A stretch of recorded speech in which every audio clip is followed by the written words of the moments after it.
I always say working is like driving a car. If you're driving the car yourself and you go down the wrong route, and the next day you drive the same one, you will not go down that wrong route. If you're sitting next to the person in the car and they go down the wrong route, and you have to drive the next day, you probably go down that route as well because you can't remember. Hi guys, and welcome back to Marketing in the Madness. Now, this week's episode is, well, I'm passionate about all the episodes, but when it comes to things that I really feel that I can impact in the world, helping women get ahead at work and talking about, well, female leadership in general is something that I am super passionate about. Now, Mar's looking at me because I know off camera, just before we were talking about how it's annoying that we still have to talk about female leadership and it should just be leadership. So we are going to cover that. But welcome back, Mar. Mar, I'm going to get you introduce yourself because you've got a beautiful name, which I know I'm going to say incorrectly. And just tell us about your job role and your name, what you do, and actually maybe go straight into a bit of a potted history of you and your career, because I think that helps position you, and then we can talk about the things that come next. Oh dear, what haven't I done? Yes. I think I sat on every chair. So my name's Mar Duermeijer. Again, it's a very Dutch name. It's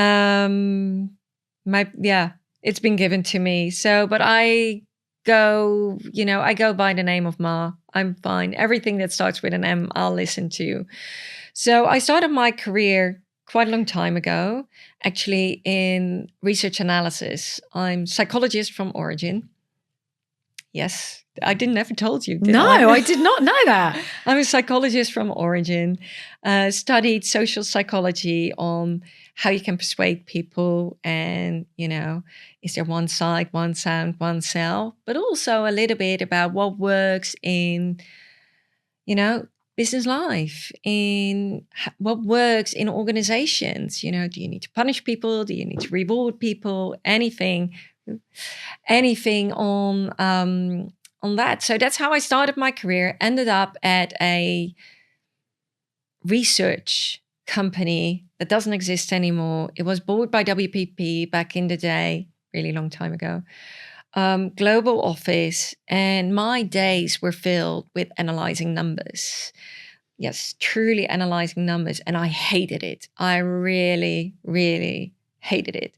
So traveled the world because I thought I was too young to do that the rest of my life, and then bumped into someone who said, "So, do you want to make a film?" I said, "Never done it before. I don't know. How do you make a film?"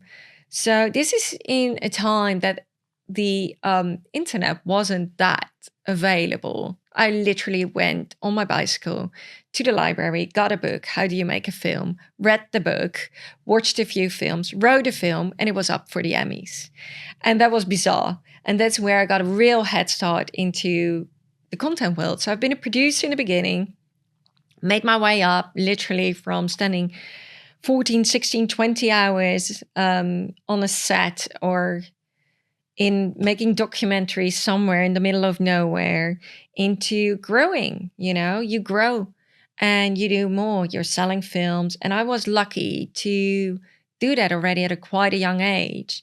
And from that, I rolled into being a commissioning editor for a channel, rolled into becoming sort of more on the development side, running operations for a well-known production house, and moved on and on and on. And at the end of the day, I got asked to join a technology company on advertising. And I've always been super interested in technology, already in previous jobs as well. How can you do things better? How can you use today's technologies to look at building efficiencies? And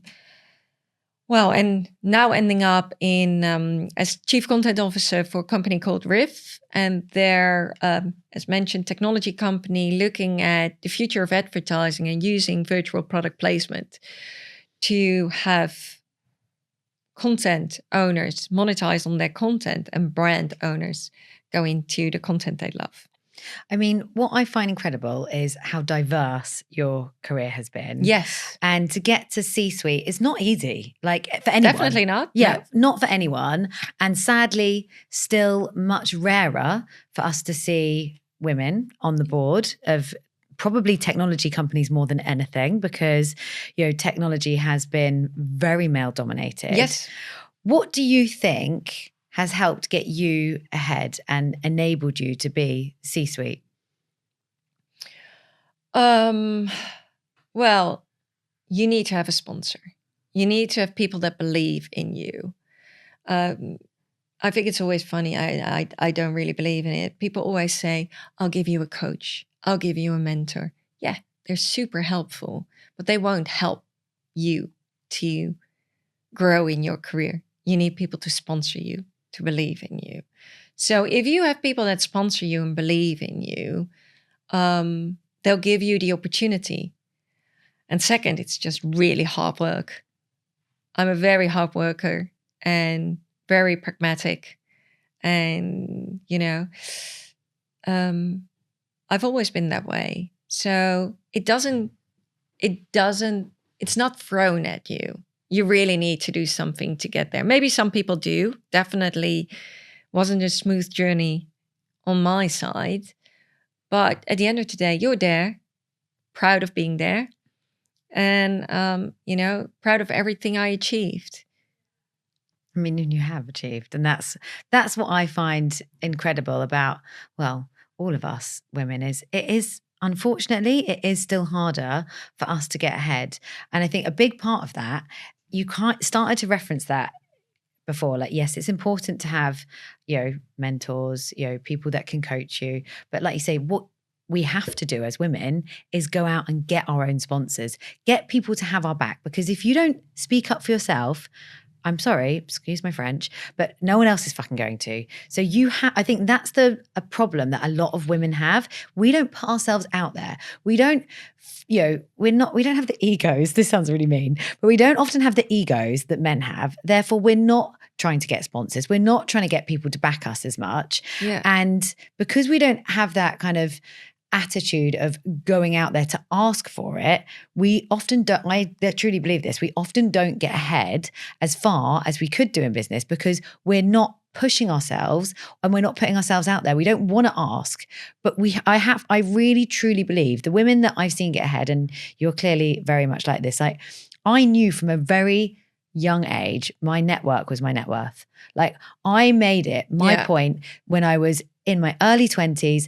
In those meetings, I was working for big drinks brands to speak up and challenge things and have my voice heard, because I knew if I didn't, no one's going to put me forward or go, oh, Katie deserves that promotion, or even give me the promotion if I apply for it, because I've been sat in meetings quiet, not having my voice heard. And I think that is a huge thing. Like, women you need to put yourself forward. We've got to stop worrying that we look stupid or it makes us look like we've got an ego. We have to just do it, because I think, for me, that's one of the biggest things that hold us back. And that's how you build sponsors. Because if you don't get them, you don't go to them, you just keep doing a good job because you're good, that you're never going to get ahead. Yeah, I tend to agree, but also I do think that it's sometimes hard to understand where the boundary is. How loud do you scream? Because if you scream too loud, it can work against you. And we're very, very much aware of that. If you're too soft, you won't make a difference. So you need to make an impression, but it's a super thin line. And I do have to say that it's a thinner line than where the boys walk on. I still see it a lot. I still see it's quite a struggle to get there. It's quite a struggle to get the trust.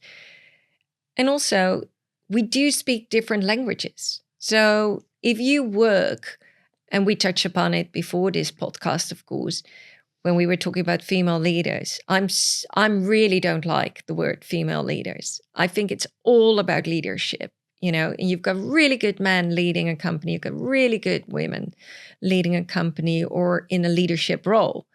You've got really bad ones out there. And I always feel sometimes frustrated that that's not being noticed. Can I ask you a really honest question? Yeah. Do you think men or women make better leaders in general? No, I don't think a man or a woman makes a better leader. I think it's the person itself. I think a humble person is a better leader. The ones that scream the loudest are mostly the ones that get the least respect. The person that listens and the person that's humble, that person that supports its team and tries to get the most out of every single one of them, that's the leader you want. That's the leader you're going to work hard for. Who are you? If you're in a company and someone screams at you every day that you're doing stuff wrong, do you enjoy your job? No. If there's someone that tells you all day what to do, they praise you, but they tell you all day what to do you really like that work? No. The person that says, try it, and if you fail, I got your back. Is that the person you want to work for? Not everyone, but I would like to work for a person like that. Try it. Show me what you can do. Because I always say, working is like driving a car. If you're driving the car yourself and you go down the wrong route, and the next day you drive the same one, you will not go down that wrong route. If you're sitting next to the person in the car and they go down the wrong route and you have to drive the next day, you probably go down that route as well because you can't remember. You have to do it yourself. And one of the things that I think is a lot in the corporate world at the moment, telling people what to do. I want you to do it exactly like this. You're killing the creativity amongst people. You're killing yes, you need processes. Yes, you need a certain amount of work. But at the end of the day, it doesn't matter how people get there as long as there's a result. I love that. Do you know how I think about this? It's the difference between leadership or a leader and a boss. That's the difference. Yeah. There's one type is a boss. They are bossing you. Yeah. They are telling you what to do. Yeah. The other side of that coin is a leader who is helping you, guiding you, going, this is how I've done it. You can learn from this, but also I'm giving you the reins to change that if you want to.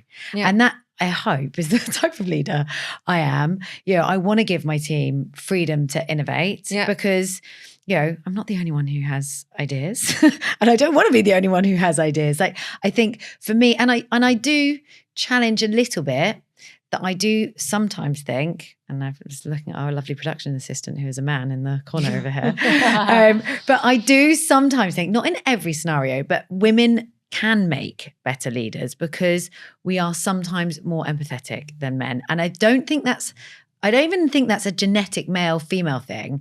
I think it's because the way that the world has brought us up and how we've been bred to think over the last 100, however many years, that, this is a man's role, this is a woman's role. Men are pushed. We were talking about this right earlier, as, girls at school, the way that they interact with each other is very different to how boys, react to each other. There's a lot of competitiveness between girls. There's a lot of bitchiness, let's be honest. I have a daughter, I see it. I mean, I don't have a son, so I haven't got a comparison here. But I think the way that, that we've all been brought up, unfortunately still influences, like, boys have to be strong. You have to do this. You have to, which influences, sadly, men's mental health because they feel that they have to be at this certain level and they have to be the boss and they're emasculated if their, wife or partner is, doing better than them at work or earning more. Like, we've been bred like this. Yep. So we're still trying to turn back years and years and years of social conditioning, which is freaking hard to undo. So although I do think men and women can be fantastic leaders, I do think because of the way that men have been conditioned socially, that there is more opportunity for men to be slightly more egotistical and maybe women as more, this is real generalization, but like as more nurturing, empathetic people are therefore sometimes, in a way, like, more men are bosses, more women are leaders, I would say. Women want to help others. And apart from when we're being competitive at school, apparently, but women often will want to help and guide, whereas men will want to tell and do. That I know that's a real generalization, but I do think because of social conditioning, that is where we're still at broadly. Yeah, I think it is. I know so many good men and I know so many awful women. Yes. So Same. So I think there's something there. And I think you can even go further back, because we were raised, the men were hunters and the women were gatherers.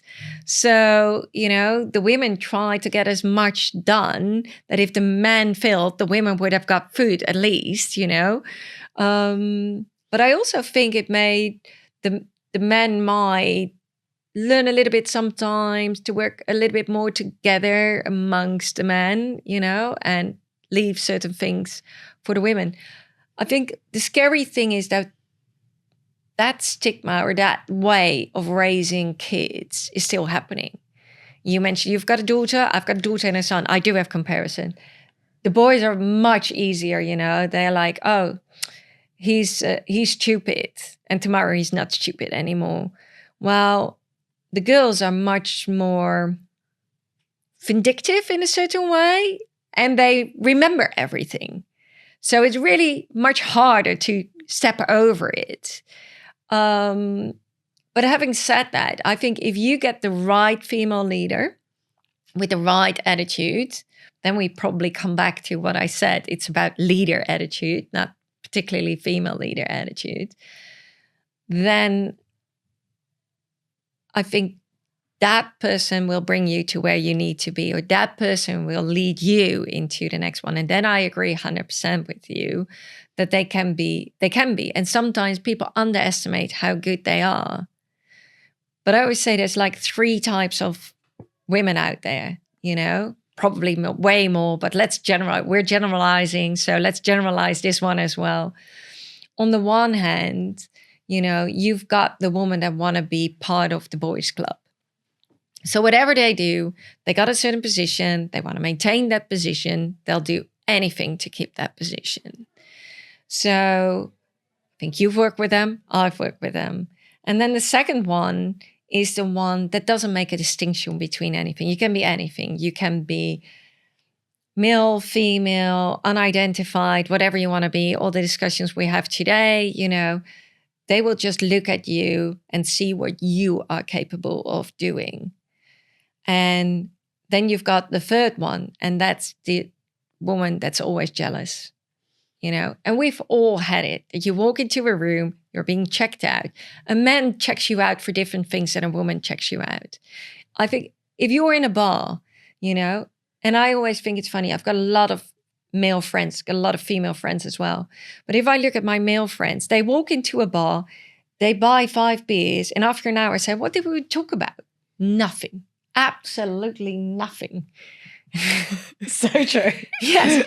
But if a female walks into a bar, first of all, they check out your shoes, your dress, your earrings, your makeup, everything.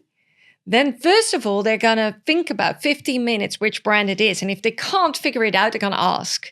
And then the first hour is filled about asking what you're wearing, what it's always about personal stuff. It's way more. So you already have that. It's a bit more attention driven in that sense. And, talking about girls, you've got a girl, I've got a girl, and you already see it in kindergarten. They come in, I want that dress. I've never experienced my son saying, I want that jeans that guy has, or I want that sweater. He doesn't care. No. He doesn't care. Because I think it's got something to do, strong believer, with the insecurity of women. And I think if you can tackle that insecurity within yourself, you also become a better leader. Because you won't compare yourself. You won't compare yourself to a man. You won't compare yourself to a woman. You also won't feel your, in Holland we say, play the second guitar, You can play the first guitar just by believing in yourself and not comparing yourself. I did the right thing. Mm. It's strange though, isn't it? I mean, God, I should have studied psychology or sociology or something. Oh, you won't learn any of this in there. But you learn a lot, but definitely not this. Yeah, I find it so interesting. Like the story you're saying about your daughter saying, I want that dress. Yeah. I remember one of the most traumatic nursery drop-offs I ever did with my daughter when she must have been about 2, maybe 3 if I'm lucky. She had a hissy fit, me dropping her at school, because she wanted to wear the dress I was wearing. And I was like, this is like, I mean, we can try, darling. It's not going to work, but we can try. Like, she lost her shit. She was screaming, clawing at me. I want that dress. I want that. Like, and then I'm like, well, where did that come from? Like, where? And again, the same. I don't know the difference because I only have a daughter, but like the amount of times I had to drop her at nursery wearing a Cinderella fancy dress outfit or, Sleeping Beauty or whatever it might be, because I just couldn't even argue with her anymore. Like, I was like, okay, yeah, you are so forthright in what you want and that's what you're doing today. I'm like, okay. And I do have a nephew. He's 4 now. So a little bit, he's so much more, he still has his moments, but so much more easygoing than my daughter. Well, they step over it a little bit easier. Yeah, they're like, oh, okay, yeah, it's fine, whatever. But isn't it interesting? Like, is it social conditioning or is it something else? Like, is it nature or nurture? Nature or nurture. Why, and also what happens? Like, this is something that I've spoken about before. So forgive me, guys, if you've listened to me say this before. But again, girls are so forthright. They are so inquisitive. Like you were just saying, we ask all the questions. We're analysing everything. We think, like, how does that go throughout your life to a certain stage? And then at some stage, it's flipped and there are more men leading the world than there are women, when men are so much more, or boys are so much more laid back than girls are. When and why does that flip, or has that changed? Well, like, what is it? Is it because we start to have periods, hormones?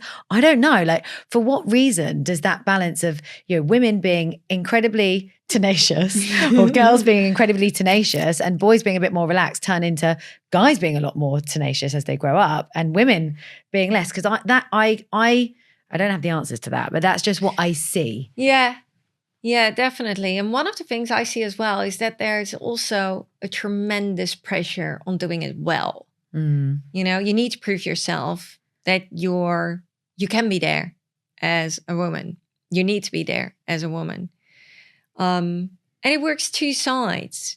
If you look at the older generation, I can't say too much about this, especially not if my family is watching. But I've had it that some family members didn't really approve me working. They felt it was silly that I was running the household at a certain moment. Mm.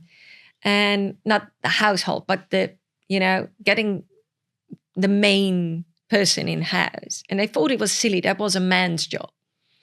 I still have a family member who's pouring wine in the man's glasses first before the female. And they all get 1 piece more meat than the females. That's old school. Yeah. It's old school. But still, people think about that. And it is really trying to, I think a lot of this is nature. Mm. And a big part of it is nurture as well. Raising a boy and a girl, I not even tried to. There's no difference between them. But then in my whole working career, I never made a difference. I don't think I can be a harsh leader, but, I can be very direct. But I always say I'm Dutch, So, and you know what they say about the Brits and the Dutch? The Dutch are too honest to be decent and the Brits are too decent to be honest. So I love that. So, I can hide behind my culture, but I think no one can ever accuse me of treating a man different than a woman. But I do know that there's still a lot of that is happening. I know there was an incident, and we get regular incidents in the news about women being harassed or, being inappropriate behavior. And a lot of the times you see comments saying, you women, you should speak up if that's happening. Do we? Do we need to speak up? Or do we need to teach the new generation just not to do it and behave? And also, I would say for our compadres, male or female, to speak up for us sometimes, because it can feel, I have had, we're going to probably run out of time in the studio, but I've had some terrible things happen to me in my career, like, on the verge of sexual abuse in the workplace, I would say. Not but really inappropriate things that have made me feel really uncomfortable doing the presentation or whatever it was that I was going to do, because, it was a version of sexual harassment to a certain extent. And obviously when I was in a kind of more, in my younger career, I was probably there were more men in the room than there were women. So I can't speak properly. There were more men in the workroom than there were women, that really some of those guys should have spoken up for me as well. They shouldn't all be there like, being together going, ha, isn't that funny? Like, we're all bullying this girl that's in the room. Like, so that I think has got to change. 1, we've got to get comfortable speaking up. Yes. 2, we've got to teach people it's not fucking right. But 3, if we see it happening, whether we're a man or a woman, we need to stand up and stand out for our compadres. And that's what you see a lot as well, that the men don't stand up for the women, although they disagree with the harasser. Yeah. But then I do think, and again, I know I'm a sort of devil's advocate, I also had not sexual abuse, but abuse on the work floor from women. Mm. Yeah, also wrong. Also wrong. Yeah. And also a lot of people didn't speak up. Because they're afraid, especially if that person is in a powerful position, they're afraid what will happen to them. And it's true. We've seen it in wars. We've seen it in political conflicts. We've seen it in hospitals. We've seen it in anywhere. You see it in films all the time. Speaking up is scary. Yeah. I think that's my biggest takeaway. Because at the end of the day, everyone wants to have the best for themselves. We're actually quite individualistic people. Yeah. And I think that's also a little bit what we do, We want to have a safe environment for our family. We want to have a secure income for our family, because the unknown is really, really, really scary. So if you speak up, what will be the result? And if that result is unknown, are you going to take a jump or not? A lot of people are just very comfortable where they are and don't want to rock the boat. How often I've heard people say, ooh, I'm not going to speak up because I love my job. Basically, they're saying, I'm afraid of getting fired. Yeah. And if everyone keeps on doing that, you're maintaining a situation. Well, that I think is probably a really good way to take this whole podcast. Is like the biggest thing is, and I honestly feel like it's the reason I've got ahead in my career, and I'm sure Mar, the same as you, is I do speak up. So I would encourage, if you're listening to this, man or woman, speak up for yourself, speak up for others, because if you don't, you're never going to get noticed. And I think that, if we wrapped all of everything we've spoken about today, that's probably a really good takeaway. Guys, thank you for joining us again. Mar, a huge thank you. You have been amazing. You. I knew we'd get really passionate about this subject. I'm so passionate about stuff. Talk about it for ages, but a big thank you for coming on. Thank you.